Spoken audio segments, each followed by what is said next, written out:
I didn't even think to look in here. This is the furnace room. Soaked in water. See back there?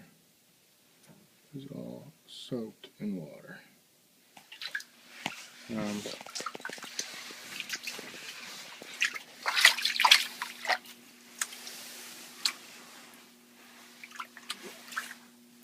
know if there's any damage to stuff in here. Oh, that keyboard tray is shot. The file box is shot.